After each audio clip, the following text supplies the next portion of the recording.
statement that's now coming in from the Samajwadi Party Supremo, who continues with the politics over the Mahakumbh tragedy.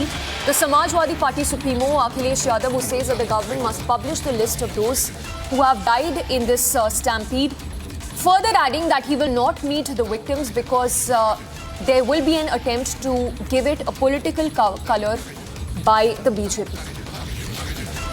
Let's listen in to that statement of Akhilesh Yadav.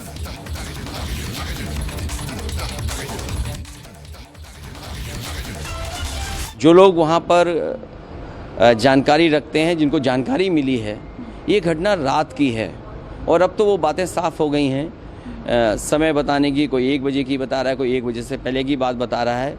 जो मुझे जानकारी मिली थी, वो जानकारी मिली थी रात के 2:48 पर।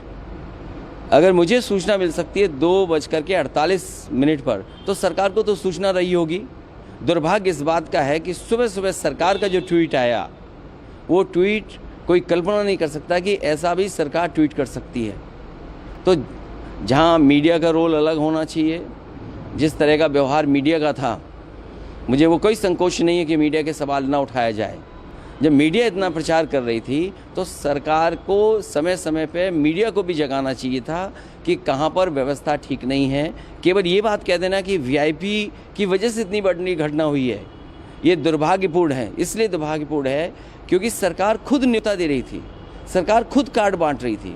और सरकार अगर कार्ड बांट रही थी, कार्ड कभी बांटे नहीं जाते हैं। अब तक जितने भी कुंभ हुए हैं, जितना भी पौराणिक रिकॉर्ड हमारे आपके पास अवेलेबल है, कभी भी किसी को कार्ड नहीं दिया जाता है। श्रद्धालु स्वयं आते हैं और जहाँ स्वयं आते हों लोग, वहाँ पर आपने कार्ड दे करके बुलाया हो। कार्ड तो उन्हीं को मिला ना जो वीआईपी थे, जिनकी जान गई, वो उनको तो कार्ड नहीं मिला ना।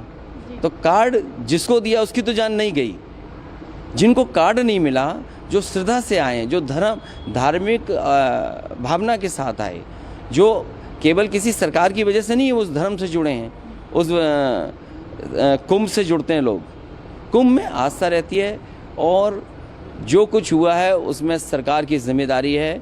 भारतीय जनता पार्टी उससे हट नहीं सकती है। दिल्ली और लखनऊ दोनों सरकारें उसकी जिम्मेदार हैं। सर, आप जाएंगे? Let's go across to Raghavendra, who's joining us live from Prayagraj. Raghavendra, tell us more about the security deployment as we speak, because from what we understand, the Prayagraj DGP has arrived in Prayagraj to ensure that security is in place.